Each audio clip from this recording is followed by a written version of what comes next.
Indutores de ovulação. Muitas de vocês têm dúvida quando usar o indutor de ovulação, quando ele pode falhar, quais são as indicações, quais são os efeitos colaterais, quais são os protocolos, o que deve você associar ao uso do indutor de ovulação. Então eu decidi fazer esse vídeo para esclarecer as principais dúvidas relacionadas aos indutores de ovulação. Nesse vídeo eu vou enfatizar principalmente o letrozol, mas também o citrato de clomifeno, que são normalmente a primeira linha de tratamento quando você pensa em induzir uma ovulação. E quando é que uma ovulação está indicada? Normalmente em situações em que você constata que essa mulher não está ovulando. As mais comuns são, por exemplo, a síndrome dos ovários policísticos. É o que mais gera menstruações ciclos menstruais irregulares e anovulatórios, ou seja, que essa mulher não consegue ovular, mesmo em algumas situações ela sangrando, que é o que a gente chama de sangramento uterino disfuncional.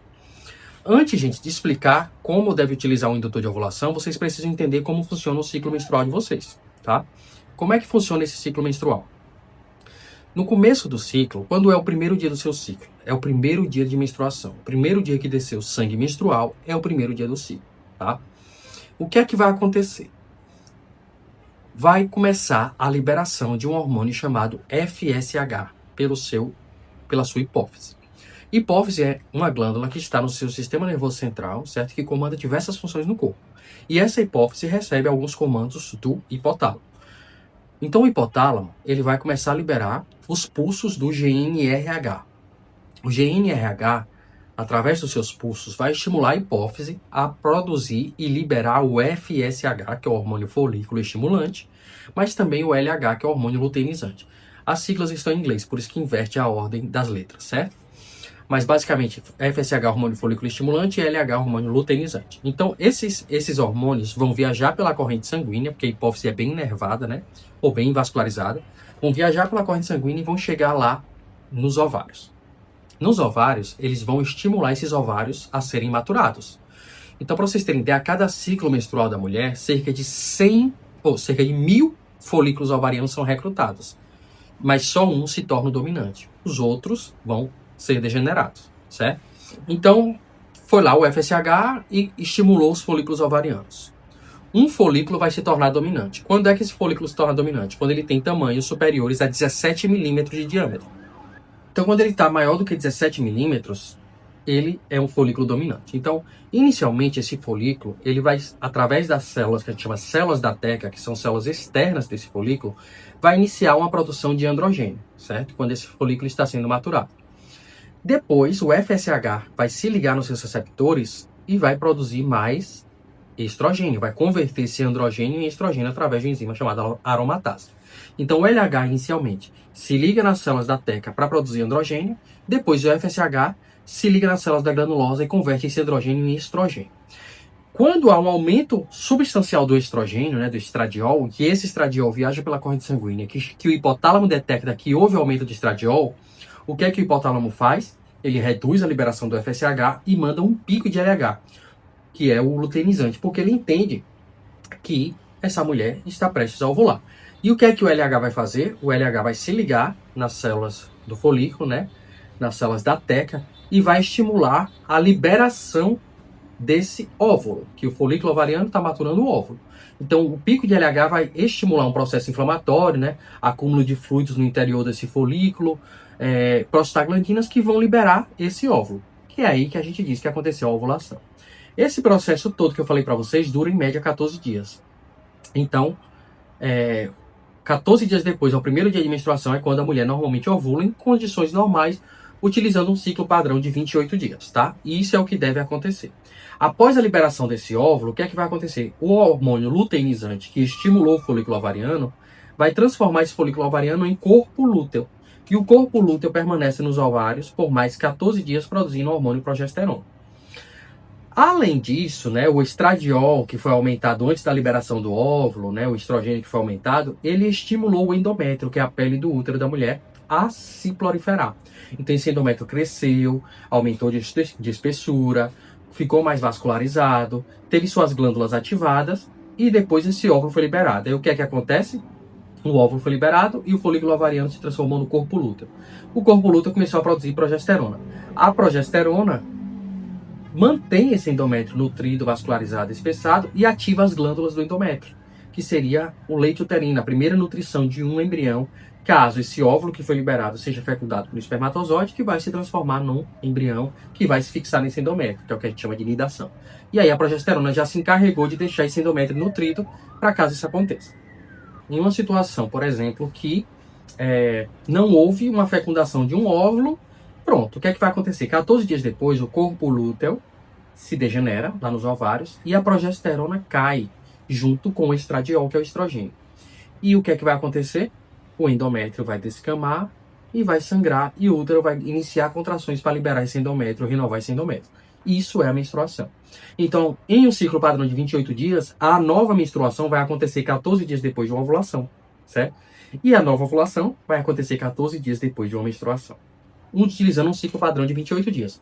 Se seu ciclo não tem 28 dias, normalmente a gente faz o quê? Como a gente sabe que o corpo luta não tem tanta variação, a gente pega a duração de um ciclo de uma mulher e reduz 14 para saber quando provavelmente essa mulher ovula, certo? Então, por exemplo, ciclo é o tempo que passa entre o primeiro dia de uma menstruação e o primeiro dia da outra menstruação. Então, por exemplo, essa mulher menstruou dia 1º de setembro. Depois ela foi menstruar novamente dia 1º de outubro. Quantos dias passaram entre 1º de setembro e 1º de outubro? 30 dias. Então o ciclo dessa mulher tem 30 dias. Para saber quando ela vai estar ovulando, você pega 30 menos 14. 30 menos 14 dá 16. Então ela ovula provavelmente no 16º dia do ciclo dela. Para você utilizar como parâmetros de coito programado, certo? A mulher que quer se programar para uma gestação, entre outras coisas, tá? A gente pode utilizar como base isso. Mas normalmente quem utiliza indutores de ovulação é porque não tem um ciclo tão reguladinho e normalmente não ovula. Então quais são os exames que a gente pode solicitar antes de induzir uma ovulação numa mulher? Principalmente um hormônio antimuleriano, que você vai avaliar como é que está a reserva ovariana. Esse hormônio antimuleriano é produzido pelos folículos antrais. Nas mulheres com síndrome dos ovários policísticos, ele pode estar mais aumentado, porque naturalmente os policistos nos ovários são folículos ovarianos que não foram completamente maturados, que muitos deles podem ser folículos antrais. Então você pode ter naturalmente um aumento do hormônio antimuleriano nas mulheres com SOP, e aí você utiliza outros critérios para avaliar se essa dose do hormônio antimuleriano está adequada. Normalmente você pode utilizar o antimuleriano em mulheres após 35 anos, que normalmente a gente considera que a fertilização a fertilidade da mulher tem uma queda após os 35 anos. Aí você pode dosar o hormônio antimuleriano. E aí eu vou deixar para vocês aqui valores esperados do hormônio antimuleriano para considerar essa mulher com boa fertilidade. Vou deixar aqui, tá? Eu criei, gente, até uma calculadora chamada calculadora de fertilidade tardia, que seria, por exemplo, mulheres após os 35 anos querem saber quanto tempo falta para chegar na provável menopausa delas e quanto de fertilidade que elas ainda têm. Então, essa calculadora faz algumas perguntas, né, para você ter uma média com relação a muco cervical, como é que estão os ciclos, se você fez o hormônio antimuleriano, quando começou a primeira menstruação, se fuma, entre outras perguntas, para dar uma estimativa de até quando essa mulher pode estar podendo ovular. E aí, uma possibilidade de fertilidade, tá certo? Então, eu vou deixar a calculadora aqui no link para, se vocês quiserem, vocês utilizarem. Então, gente, dosando o hormônio antimuleriano nessas mulheres a partir de 35 anos. Digamos em mulheres que não estão com 35 anos, ou antes dos 35 anos. Antes de iniciar o indutor de ovulação, o que é que a gente pediria, né? Prolactina, porque normalmente a prolactina é elevada, que ela pode ser elevada em situações como, por exemplo, adenomas de hipófise ou outras situações, por exemplo, até o uso de antidepressivos, alguns podem elevar a prolactina. Prolactina elevada pode reduzir a ovulação, a chance de ovulação, porque inibe os hormônios da hipófise que vão estimular a ovulação. Então você pode pedir prolactina, hormônios tireoidianos, como TSH e T4 livre, porque disfunções na tireoide podem prejudicar uma ovulação, maturação de folículos ovarianos, entre outras coisas.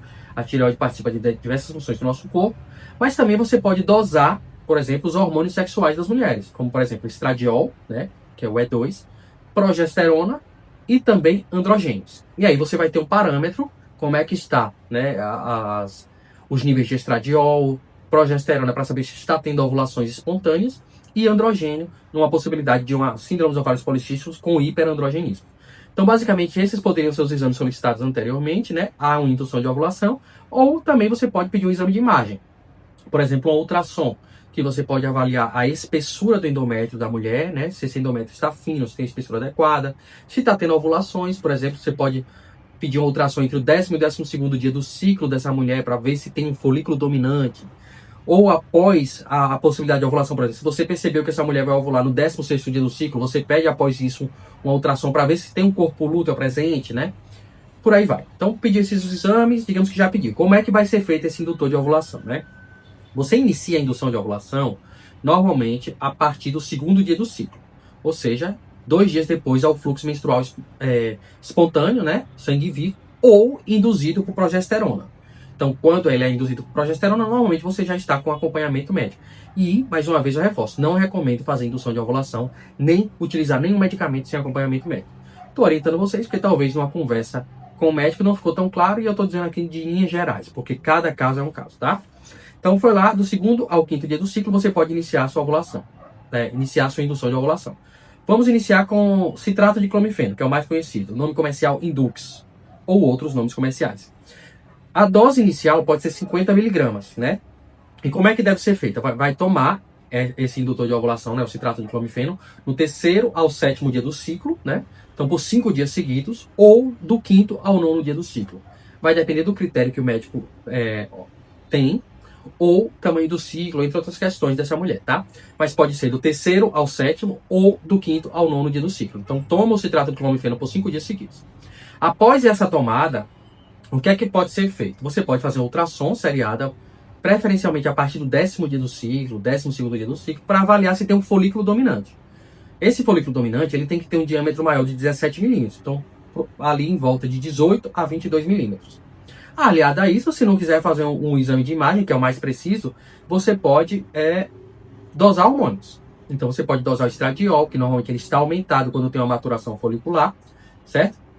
E também o pico de LH, que significa que ali aquela mulher está aumentando o LH porque ela está próxima a uma ovulação, tá? Percebendo esse folículo, né, e essas dosagens hormonais, você pode iniciar o coito programado. Então, normalmente o coito programado, quando esse folículo está ali de 18 a 22 milímetros de diâmetro, significa que essa mulher pode ovular nas próximas 36 horas. Então, é indicado que esse homem, né, inicie o coito com ela ali a partir daquele dia, todos os dias ou em dias alternados. Após isso, quando era esperado essa ovulação, por exemplo, se vai acontecer nas próximas 36 horas, você pode, após isso, solicitar um novo ultrassom para avaliar se houve ovulação. O que é que espera ver? O corpo lúteo, que é um sinal que houve ovulação, certo? Ou você pode dosar a progesterona, porque a progesterona só vai estar aumentada após uma ovulação, porque essa progesterona vai ser produzida pelo corpo lúteo. Então, se não tiver um exame de imagem disponível, dosa a progesterona. A progesterona com valores superiores a 3 nanogramas por decilitro, ou por ml, já são indicativos de que houve ovulação. Valores de 10 nanogramas dão a certeza de que houve essa ovulação. Então você pode partir ou para o exame de imagem ou para os dosagens hormonais. Digamos que não houve ovulação nesse ciclo. No próximo ciclo, ou seja, no 2º ciclo, você pode continuar com o indutor de ovulação, dobrando a dose. Então, se começou com 50 miligramas, vai agora para 100 miligramas. E vai repetir todo o processo, né? Começa do 3º ao 7º dia do ciclo, ou do 5º ao 9º dia do ciclo, tomando diariamente. Depois faz a ultrassom seriada a partir do 10º dia do ciclo, preferencialmente no 12º dia do ciclo. Avalia se tem um folículo dominante. Depois pode repetir esse ultrassom, dosagens hormonais, para ver se houve ovulação. Quando perceber o folículo dominante, inicia o coito programado, tá? Outra questão. Não houve ovulação nesse ciclo. O próximo ciclo, você vai aumentar mais uma vez a dose. Então vai para 150 miligramas, que é a dose máxima do citrato de clomifeno. E aí, mesmo processo. Do 3º ao 5º dia do ciclo, ou do 5º ao 9º dia do ciclo, do 3º ao 7º dia do ciclo, ou do 5º ao 9º dia do ciclo, você vai tomar diariamente o citrato de clomifeno e vai repetir todo o processo da ultrassom seriada a partir do 10º dia, preferencialmente no 12º, avaliar, programar o coito e depois avaliar se houve ovulação com a dosagem de progesterona ou com ultrassom, tá? Em algumas situações, o médico vai induzir a liberação desse óvulo com o HCG, que é o famoso hormônio que você detecta na gravidez. Esse HCG, ele tem uma forma molecular, uma cadeia alfa, semelhante ao LH. E o LH faz o quê? Estimula a liberação do óvulo. Então, quando você administra HCG, que pode ser a forma purificada, que é em unidades internacionais, ou a forma recombinante, que é em microgramas, né? Quando você administra esse HCG, 36 horas depois, o óvulo pode ser liberado. Então, quando você administra, você diz, olha, em mais ou menos em 2 a 3 dias você vai liberar um óvulo, inicia o coito programado diariamente ou dias alternados. É isso que vai ser feito com citrato de clomifeno, certo? Agora, depois de 3 tentativas, se não houve sucesso, o ideal é mudar a estratégia, certo? Mudar a indução de ovulação, utilizar gonadotrofinas, pensar na fertilização in vitro ou outras estratégias, ou até associações. Por exemplo, na síndrome dos ovários policísticos, pode associar com metformina, porque, por exemplo, a metformina melhora a sensibilidade à insulina e pode aumentar a chance de maturação de folículos ovarianos, porque a mulher com síndrome dos ovários policísticos, 85% delas vão ter resistência insulínica como base patológica da sua síndrome. Então você pode associar isso, tem também o mioinositol ou decrinositol, que você pode associar. Ou antes dessa indução de ovulação, você pode inclusive utilizar anticoncepcionais, como por exemplo, que tem um ciproterona. Você pode utilizar etinoestradiol mais ciproterona por um tempo, né? Por exemplo, 4 meses antes de você induzir a ovulação, porque você pode querer que essa mulher aumente os níveis de SHBG, que é uma globulina transportadora de hormônios sexuais, ligadora de hormônios sexuais. Esse HBG aumentado pelo fígado vai se ligar aos androgênios e reduzir a quantidade de androgênios, que os androgênios aumentados na SOP podem reduzir a possibilidade de ovulação, né? Porque desregula o eixo hipotálamo, hipófise e ovário.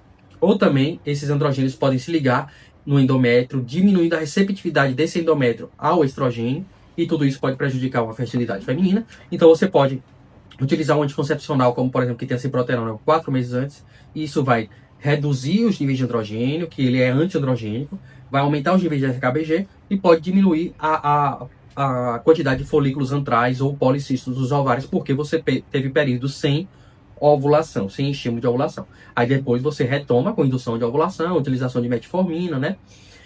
Para ajudar nessas questões. Lembrando, gente, não se automedica. Eu estou dando para vocês o critério de raciocínio, tá? Por que o citrato de clomifeno não é mais o padrão ouro? Porque o que é que ele faz? Ele é um modulador seletivo dos receptores de estrogênio no hipotálamo. O que é que ele faz? Vocês entenderam que no ciclo comum, o estrogênio vai lá no hipotálamo e sinaliza que essa mulher está prestes a ovular, porque quando ela vai ovular, aumenta o estrogênio. Então, o que é que basicamente o citrato de clomifeno faz? Ele bloqueia os receptores de estrogênio. Se o hipotálamo não detecta o estrogênio, ele pensa que essa mulher não está ovulando. E o que é que ele vai fazer? Liberar mais FSH e mais LH. Então aumenta a possibilidade de maturação de folículos ovarianos, porque o hipotálamo está mandando mais hormônios que estimulam isso. Quais seriam as consequências disso? Uma possibilidade de gestação múltipla, em 5 a 10% dos casos, pode ter gêmeos, né? Por conta de mais de um estímulo de folículo ovariano e mais da liberação de um folículo ovariano, certo? De um óvulo, que pode ter possibilidade de ser fecundado esses 2 óvulos e a possibilidade de gravidez. A mulher pode, se ela sentir visão turva, alterações visuais, isso tem que ser suspendido na hora, que pode ser um estímulo provocado pelo excesso de estrogênio, e o excesso de estrogênio pode estimular fatores de coagulação no fígado e também alterações vasculares. Então é importante, se sentir esses sintomas visuais, suspender imediatamente o uso do indutor de ovulação. Tem também situações que podem ser graves, que é a síndrome da hiperestimulação ovariana. Ou seja, você estimulou tanto seus ovários que aumentou muito a produção de hormônios como estrogênio, que pode gerar essas consequências, como eu já falei para vocês. O excesso de estrogênio pode ter consequências em uma mulher. Quais são os sintomas comuns que a mulher pode sentir? Fogachos, né? E oscilações de humor. São sintomas que ela pode sentir com maior frequência em uma situação de indução de ovulação com citrato de clomifeno. Existe uma situação, gente, que o endométrio das mulheres pode ficar mais fino no uso do citrato de clomifeno. Por quê? Porque, como vocês já entenderam, ele é um bloqueador seletivo dos receptores de estrogênio. Mas ele não bloqueia só lá no hipotálamo, ele bloqueia perifericamente também. Então ele age lá no endométrio, bloqueando esses receptores de estrogênio. Sendo assim, o endométrio não é estimulado como deveria. E aí pode ficar mais fino nessas mulheres que usam citrato de clomifeno. E aí pode haver uma ovulação, mas esse endométrio não está receptivo ao embrião. E mesmo assim, mesmo tendo uma ovulação coito programado, pode não ter sucesso numa gestação por conta disso, tá? O endométrio tem que ter uma espessura mínima de 7 a 14 milímetros na fase pré-ovulatória, ou seja, seria ali 3 dias antes, mais ou menos, da ovulação. Ele tem que ter essa espessura, que é uma espessura ideal para a fixação de um embrião. Valores menores que 7 milímetros tornam bem difícil a possibilidade de uma gestação, tá? 40% das mulheres com síndrome dos ovários policísticos também podem desenvolver uma resistência ao citrato de clomifeno. infelizmente. Por quê? Justamente pelo excesso de androgênios, né, que essas mulheres podem ter, que desregula esse eixo, né, hipotálamo, hipófise, ovário e endométrio, ou por questões relacionadas a essa desregulação, a interação de receptores de androgênio no endométrio, ao bloqueio dos receptores de estrogênio no endométrio, que deixa ele mais fino, e tudo isso pode gerar uma resistência. E quais são os sinais de resistência ao clomifeno?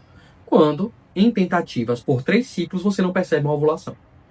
E aí é ideal trocar de estratégia, né? Como, por exemplo, do letrozol. O letrozol é um outro indutor de ovulação que hoje é considerado padrão ouro na indução de ovulação nas mulheres com síndrome dos ovários policísticos. Então, ele hoje é considerado o melhor. Inclusive, as chances de ovulação, por exemplo, com citrato de clomifeno, são de 70% nas mulheres com SOP. Já do letrozol, são de em torno de 80%, certo? As chances de gestação múltipla são semelhantes nos dois, de 5 a 10%. E como é que funciona o letrozol? O letrozol, gente, ele atua bloqueando uma enzima chamada aromatase. Essa enzima, aromatase, ela atua no fígado, no ovários, em tecidos periféricos, e ela faz o quê? Ela converte o androgênio em estradiol, em estrogênio. Então isso acontece muito nas mulheres que têm hiperandrogenismo, como no caso da SOP. O androgênio vai sendo convertido em estrogênio, esse estrogênio vai lá no hipotálamo, o hipotálamo entende como se essa mulher estivesse ovulando, porque foi o androgênio que foi convertido em estrogênio e não um folículo que foi maturado, e aí o hipotálamo libera menos FSH e mais LH. E aí esse processo é progressivo, porque o LH se liga nos receptores das células da teca, aumentando a produção de androgênio. E aí esse androgênio vai ser convertido e tudo isso é progressivo. Já no letrozol, o letrozol bloqueia essa enzima aromatase. Então, como ele bloqueia, o androgênio não vai ser convertido em estradiol, né? E aí, como ele não é convertido e bloqueia essa aromatase, que também vai ser bloqueada nos ovários, o hipotálamo percebe que tem menos estrogênio. O hipotálamo pensa, gente, por que tem pouco estradiol? Vou liberar mais FSH. E aí aumenta a possibilidade de ovulação no uso do estradiol, ou no uso do letrozol, porque o letrozol é um bloqueador da aromatase. Então você não converte tanto androgênio em estradiol. Com menos estradiol, o hipotálamo é sensível a isso e manda mais FSH pensando em aumentar o estradiol. Por isso que você reduz o estradiol ali no início do ciclo, com o bloqueio da aromatase pelo letrozol, depois você solta. Aí o estradiol é liberado de vez, né? Aumenta na corrente sanguínea, e aí o hipotálamo vai liberar o LH no tempo certo. Como é que é administrado o letrozol? É igual o citrato de clomifeno, inicia no 3º ao 7º dia do ciclo ou no 5º ao 9º dia do ciclo. A dose inicial é de 2,5 mg. Toma diariamente por 5 dias consecutivos. A partir do 12º dia do ciclo, faz uma ultrassom seriada para avaliar se tem um folículo dominante. Se esse folículo tiver mais do que 17 milímetros, entre 17 e 22 milímetros, ele é um folículo dominante. E aí, a chance de ovulação acontecerem nas próximas 36 horas é alta. Então, inicia o coito programado, diariamente ou dias alternados. Certo? Depois avalia se houve ovulação, com ultrassom pós as 36 horas que se esperava da ovulação, ou com a dosagem de progesterona. Valores acima de 3 nanogramas de progesterona indicam ovulação. Valores de 10 nanogramas confirmam a ovulação, tá? Não houve sucesso nessa indução da ovulação com letrozol na dose de 2,5 mg, você dobra para 5 mg, mesmo processo. 3º ao 7º dia do ciclo ou do 5º ao 9º dia do ciclo. Ultrassom seriado a partir do 10º dia do ciclo, avalia se tem folículo dominante, inicia o coito programado e avalia se houve ovulação. Não houve ovulação, vai para 7,5 miligramas do letrozol. Avalia novamente, né? Toma do 3º ao 7º dia do ciclo ou do 5º ao 9º, avalia se houve um folículo dominante, se tem coito programado e avalia se houve ovulação. Não tendo sucesso em 3 ciclos, também é interessante modificar a estratégia. Identificar o que é que está acontecendo, que a ovulação não está sendo eficaz. Então, gente, os efeitos colaterais vão ser semelhantes, então pode ser menores do que no clomifeno, pode ter folgastos, oscilações de humor. A questão afinamento do endométrio não acontece no uso do letrozol, porque o letrozol não bloqueia receptor, ele só bloqueia aromatase. Então você reduz o estradiol logo no começo, mas depois você libera. E vai ter o estímulo no endométrio do estradiol. Então, as chances de afinamento do endométrio são mínimas. E é uma alternativa em mulheres que têm síndrome dos ovários policísticos que desenvolveram a resistência ao clomifeno. Então, hoje o letrozol é o padrão ouro na indução da ovulação. E aí você pode associar com outros tratamentos. Caso não tenha havido sucesso nos tratamentos com os indutores de ovulação, além de tentar outras estratégias para induzir a ovulação, você pede para que essa paciente perca de 5 a 10% do seu peso corporal, sobretudo em gordura. Então, você tem que modificar a alimentação, fazer exercício físico. Você pode associar com mio-inositol, dequinositol, associar com metformina e também administrar suplementação nessas pacientes. Então, você vê como é que está as dosagens de vitamina D, vitamina A, zinco, ferro, ácido fólico, vitamina B12 e por aí vai. Então, gente, eu espero que tenha ficado claro para vocês. Essa é a parte de um curso meu que eu tenho na minha plataforma da Hotmart, que é chamado Tentantes com SOP, que ajuda mulheres que têm síndromes ovários policísticos que desejam engravidar de forma natural com esse curso. Então vai desde alimentação, exercício físico, medicamentos utilizados, dosagem de suplementações, exames, como deve estar cada um desses exames, uma série de coisas. Tem cartilhas, depois que você engravidar, como é que previne diástase, como é que previne varizes e tudo. Vou deixar o link também do curso aqui embaixo e o link da calculadora da fertilidade para vocês, tá certo, gente? Se ainda ficou com dúvida, deixa nos comentários, curte esse vídeo se você acha que é um vídeo relevante e interessante, que mais pessoas querem saber sobre isso, compartilha com quem você acha que deve saber sobre isso e se inscreve no meu canal para não perder mais nada a partir de hoje, tá? Um vídeo bem completo como esse. Até a próxima.